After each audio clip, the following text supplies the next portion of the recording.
मैंने सुना मंत्री जी कह रहे थे मैं भी गरीब हूँ, मेरा भाई भी गरीब हो सकता है, इसमें किसी को क्या आपत्ति है, मंत्री तो गरीब है ही है। अब वो मंत्री जी कैसे गरीब है मैं एक एक करके आपके सामने बता रहा हूँ, और कितने गरीब हैं। और 17 में मंत्री बनने के बाद उनकी गरीबी का प्रमाण है मेरे पास, उन्होंने अपने गरीबी के दिनों में क्या क्या किया। और आज मैं पूछना चाहता हूँ उत्तर प्रदेश के बेसिक शिक्षा राज्य मंत्री से और उत्तर प्रदेश सरकार के मुखिया आदित्यनाथ जी से कि ऐसे मंत्री को आपने अपनी सरकार में कैसे रखा हुआ है जिसने गरीब नौजवान की नौकरी खाई नंबर 1, और जिसने मंत्री रहते हुए अनाप शनाप तमाम जमीनें खरीदकर भ्रष्टाचार में आकंठ डूबा हुआ है जो मंत्री, उसको अभी आप अपनी सरकार में कैसे रखते हुए हैं। मुख्यमंत्री जी आप अपने आप को कहते हैं कि हम ईमानदारी की सरकार चला रहे हैं, ये आपकी ईमानदारी की सरकार, ये एक एक करके मैं बता रहा हूँ आपको। ये एक जमीन मंत्री जी ने खरीदी है जफर अली नाम के व्यक्ति से, जिसका मार्केट वैल्यू जिस जमीन की है 7 करोड़ रुपए, जिस जमीन की मार्केट वैल्यू 7 करोड़ रुपए है, सर्किल रेट 1,26,29,000 है, और वो जमीन मंत्री जी ने मात्र 20 लाख रुपए में खरीदी। इनकम टैक्स वाले चाहे तो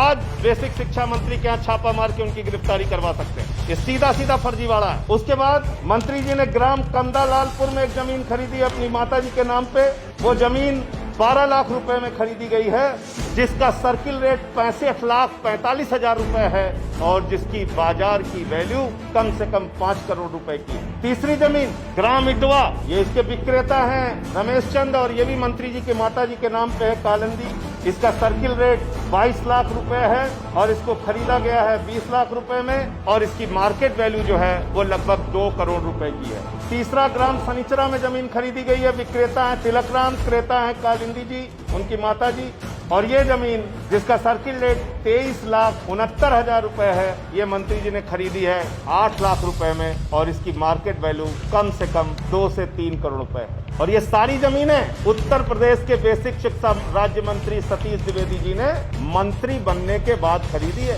मंत्री बनने के बाद तो मंत्री जी आपकी आय कहां से हुई, आपकी आमदनी कहां से हुई आदित्यनाथ जी की सरकार में बैठ के मंत्री बन के? क्या बच्चे के जूते में जो फर्जीवाड़ा हुआ वो जूते वालों ने ये पेमेंट किया है? क्या इन जमीनों का पेमेंट जो गरीब बच्चों के लिए स्वेटर फटे हुए आए उन स्वेटर के पैसों से किया गया है? क्या गरीब बच्चों को जो नमक रोटी खाने के लिए दी गई और उस पर एक पत्रकार ने खुलासा किया तो उस पर मुकदमा कर दिया गया, वो मिड डे मील का पैसा खाकर ये जमीनें खरीदी गई हैं? क्या जो जर्जर बिल्डिंग उत्तर प्रदेश में गवाह है इस बात की कि कैसे उत्तर प्रदेश में शिक्षा के विद्यालय शिक्षण संस्थान बदहाल हैं, क्या उन पैसों से ये जमीन खरीदी गई? और अभी तो ये शुरुआत है, ऐसे कई कागज में आने वाले दिनों में आप लोगों के सामने रखने जा रहा हूँ उत्तर प्रदेश के मंत्री से संबंधित जो अपने आप को गरीब कहते हैं, ये इनके गरीबी का प्रमाण पत्र। ये सारे मामले मैं उत्तर प्रदेश के लोकायुक्त में जांच के लिए देने जा रहा हूं, इसकी शिकायत करूंगा, लोकायुक्त में इस भ्रष्टाचार की शिकायत करूंगा,